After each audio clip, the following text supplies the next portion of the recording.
Shalom, shalom, peace and blessings. I don't got no music to play for you, but you know what I'm saying? I do got a word for you, a message. Um, we're gonna be coming out of oh yeah, by the way, my name is Moshe Ben Yasharel, and I'm your hostess with the mostest. So I'm a deal with this tithe thing, because a lot of people seem to think that the tithe is supposed to go to their organizations, that they're doing the work, because they sitting down behind the camera, and they're teaching, you know what I'm saying? The Most High, don't get me wrong, teaching is okay, but the Most High is not worried about the teaching. Yes, knowing Torah and knowing the Aleph Bet or the Aleph Tav, you know what I'm saying, is very important for us to understand the scriptures. But at the same time, the Most High is not worried about that. What he's worried about is sin. Are you sinning? Because it's not because you don't know. I mean, we do perish for the lack of knowledge. Don't get it wrong. Hosea 4:6. But at the same time, he's worried about if you're sinning. If you're the Bible says in 1 John 3:4 that sin is the transgression of the law. So if you don't know the law, then you know what I'm saying, then yeah, you're going to transgress the law. You see what I'm saying? And so the Most High is not concerned with, you know what I'm saying, nothing but is you keeping the Torah. Is you keeping Torah? Is you living Torah? Is you walking it out? You know what I'm saying? Are you teaching others to live Torah? You know what I mean? Not bragging on her, bragging about, I open up your eyes. I hope you see. Put a 100,000 in here. You know what I'm saying? He not worried about that. You see what I'm saying? Because it's a lot of lives at stake. You know what I'm saying? I'm gonna deal with this tithe thing because a 501c3 is a nonprofit organization. You know what I'm saying? They didn't have nonprofit organizations back in the day of Torah. Back in the day when the prophets was coming up, they didn't have a 501c3, a nonprofit organization, where you can write off your tithes. And then not only that, you know what I'm saying, you're professing to be a Moriah. So what are you doing taking tithes? You know what I'm saying? Because the tithes were supposed to go to the priest, to the Levitical priesthood, to the storehouse. Matter of fact, let's go. Since, you know what I'm saying, I don't never open up the book, you know what I'm saying, and we just do a lot of talking, you know what I'm saying, let's open up the book. People need to, you know what I'm saying, be more humble, you know what I'm saying, instead of trying to be all high and mighty, but, you know what I'm saying, you just doing things for like, and, it's just like you just, like one of the pork eating pastors that you talk about, you know what I'm saying? Malachi 4, and let me see, I think it's 4. I had it earlier. Let me go back to it. So we're gonna be looking up the Storehouse, and I'm kind of gonna give you a backdrop in the Brit Hadashah or the brochure, if I said it correctly. You know what I'm saying? Growing up, I had a speech impediment. I had to be in they had to put me in language class when I was young because, I was unable to, I guess I probably pronounced the words too fast or something. But this is Malachi 3:10. It says, bring ye all the tithes into the storehouse, that there may be meat in my house, and prove me now herewith, saith Yahuwah of hosts, if I will not open up the windows of heaven and pour you out a blessing, that there shall not be room enough to receive it. So it didn't say bring the, to give your tithes to the, to the teacher or to the preacher. It told you to bring it to the storehouse. If we following Torah, if we following the scriptures, if we're living according to the word says to bring it to the storehouse. Now let's go to Lazarus. Remember in the story of Lazarus, there was a rich man, and he fares sumptuously all the time. Now, if I need to go to the book and read it for you, I'm pretty sure everybody know about Lazarus and the rich man. I don't have to, go and take you to the book. If you are avid reader of the Bible, if you're a connoisseur of the Bible, then you know what I'm talking about. You know what I'm saying? See, there's a such thing as lectures, as you being a professor, a teacher, the head of a church, all of these times and stuff like that. You should know, you having your English major and your doctrine and all of this stuff. You should know that, you know what I'm saying, that in college they give lectures, and the professor doesn't open up a book to give you a lecture. It's for educational purposes only. So anyway, because I'm getting off of my subject, bring ye all the tithes into the storehouse, that there may be meat in my house. So there was a rich man who fared sumptuously, and Lazarus, the poor man, he couldn't even get crumbs from the poor man's table, from the rich man's table, excuse me. And so it said that the rich, matter of fact, let's go there real quick. Hold on just a second, because I want to read this for you. Lazarus.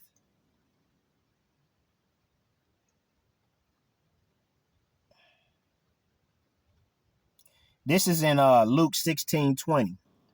And there was a certain beggar named Lazarus, which was laid at his gate full of sores, and desiring to be fed with the crumbs which fell from the rich man's table. Moreover, the dogs came and licked his sores. That's sad that, the dogs, the Gentiles, because, we refer to the Gentiles as dogs, that, some people outside of his nation had to come help him in his time of need. When you had this rich man who fared sumptuously, he was receiving all the tithes and the offering. He had thousands of followers, but he ain't one time reached out to the person and say, man, do you need some help? Can I help you with something, man? I see your car is down, or whatever. You know what I'm saying? I'm nobody. You know what I'm saying? I don't care, but I'm just saying, I'm just giving you an example. The Gentiles, the other nations had to come help him, because we refer to Gentiles as dogs, right? If I'm wrong, somebody please let me know. And it came to pass that the beggar died and was carried by the angels into Abraham's bosom. The rich man also died. Okay, so I went too far. Let's go up. And there was a certain rich man. We starting at verse 19. Luke 16:19. There was a certain rich man, which was clothed in purple and fine linen, and fared sumptuously every day. And there was a certain beggar named Lazarus, which was laid at his gate. In other, it says that, you know what I'm saying, he had he had a storehouse in other versions.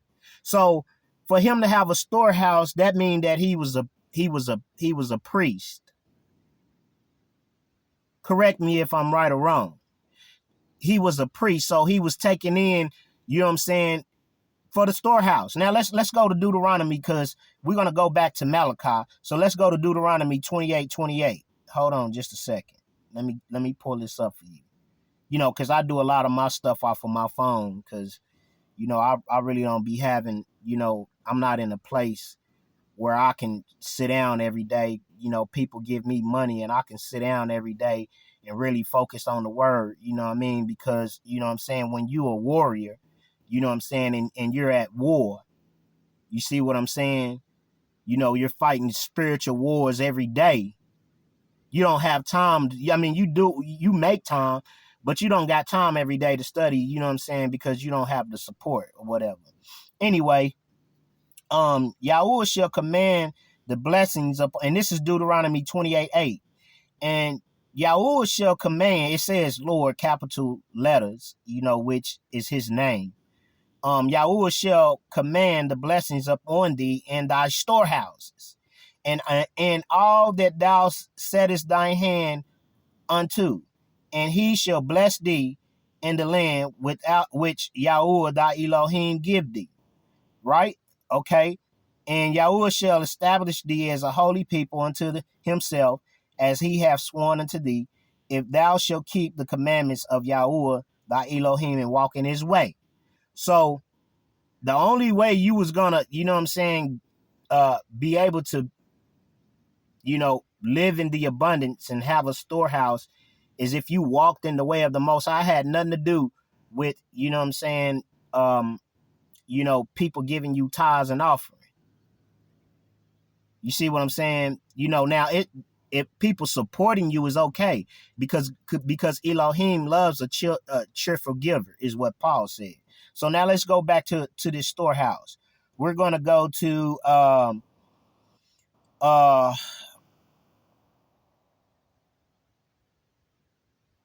let's see. Let's go to Luke. No.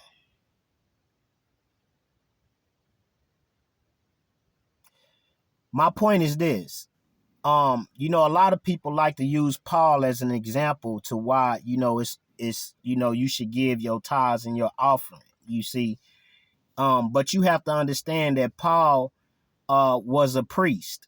You know what I'm saying? That's why, he, correct me if I'm right or wrong, he was a Pharisee in the beginning before the Most High on his way to Damascus knocked him off his high horse, because he was judging people, you know what I'm saying, not showing mercy. Because that's what the New Testament is about, the so-called New Testament. The Torah is about, cutting the flesh, you know what I'm saying, the covenant. That's why, he laid all of the animals out, and he walked through them in Genesis 15 when he made the covenant with Abraham. Anyway, uh uh a lot of people like to use Paul as an example to why they should receive tithes and offering, but Paul had a job. Paul, when he went with Aquila and Apollo, they were tent makers. Paul was a priest. You know what I'm saying? He studied under Gamaliel. He was a Pharisee at one time. So he was called as an apostle, you know what I'm saying, which the apostles is the fivefold ministry, meaning that, you know what I'm saying, he was under the order of Melchizedek. So he could take up tithes because, you know what I'm saying, because his work, he had to take care of the so-called churches, the Church of Rome, the Church of Corinth, the Church of Galatians, the Church of Corinthians. All these were churches, not even churches, but assemblies of the Hellenized Jews, which were scattered to all these nations during that time that, Yahusha walked. So the tithes was supposed to be brought into the storehouse, correct? Correct me if I'm right or wrong. You know what I'm saying? So let's go back to Malachi. Now, if somebody want to give you a gift, that's a tax write-off. You know what I'm saying? If somebody want to give you a gift, that's fine. You can write off gifts. You see what I'm saying? Let me pull my Bible back up. Excuse me. Malachi 3. But he say, how have you robbed me? You know what I'm saying? Is what he said. He said, this is verse 12, Malachi 3 and 12. And all nations shall call you blessed, for ye shall be a delightsome land, saith Yahuwah of hosts. Your words have been stout against me, saith Yahuwah. Yet ye say, what have we spoken so much against thee? Ye have said it is vain to serve Elohim. And what profit is it that we have kept his ordinances? So the Most High is worried about the ordinances. He's worried about the rules more than he's worried about, you know what I'm saying? We taught them Aleph Bet and Aleph Ta. We taught them, the eclipse. We taught them about, we was talking about this a long time ago. And now we call the proud happy. Yea, they that work wickedness are set up. Yea, they that tempt Elohim are even delivered. Then they that fear Yahweh speak often one to another, and Yahuwah hearkened and heard it, and a book of remembrance was written before him for them that feared Yahuwah and that taught upon his name. But it go on to say, how have you robbed me? You know what I'm saying? You know what I'm saying? Oh, let me find it.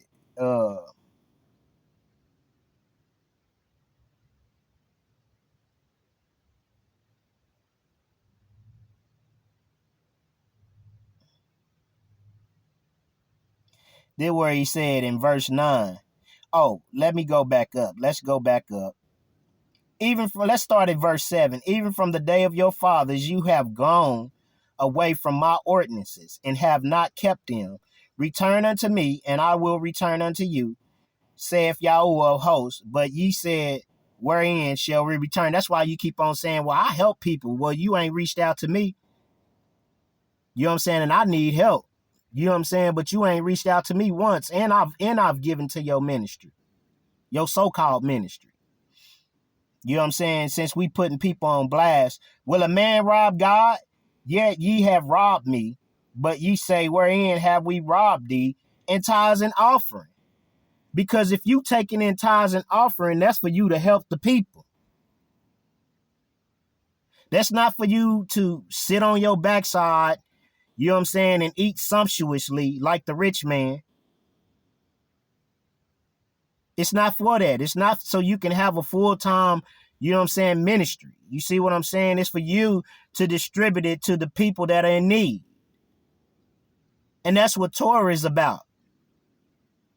Maybe, it's because of your doctrine that, you know what I'm saying, you feel the need to, assure everyone that you're accredited to teach the word.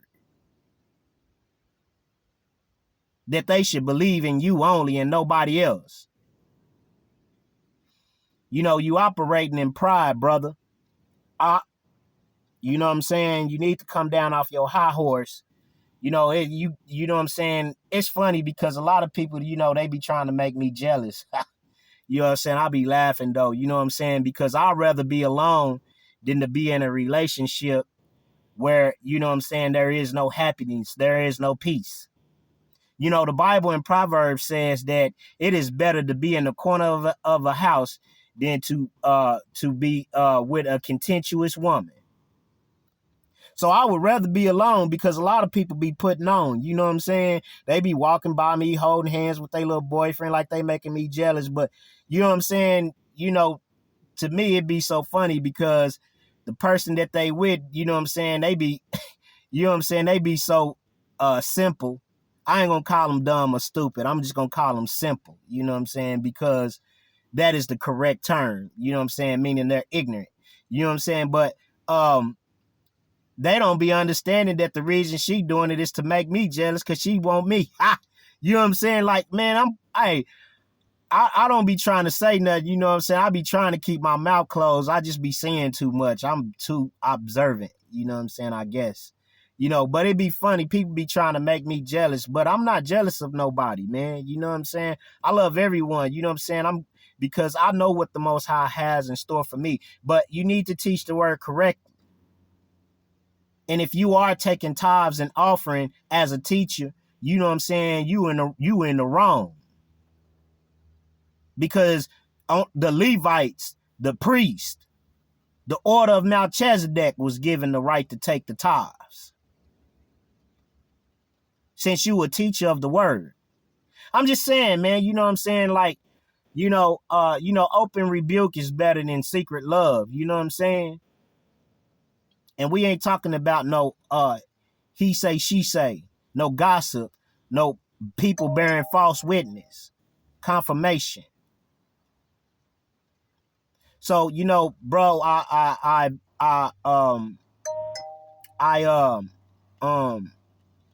guess for the lack of words, hope that reevaluate the way, you know what I'm saying, you are approaching this thing. You know what I'm saying? And I hope that you do better. You see what I'm saying? Because the objective of us is to come together as one, united.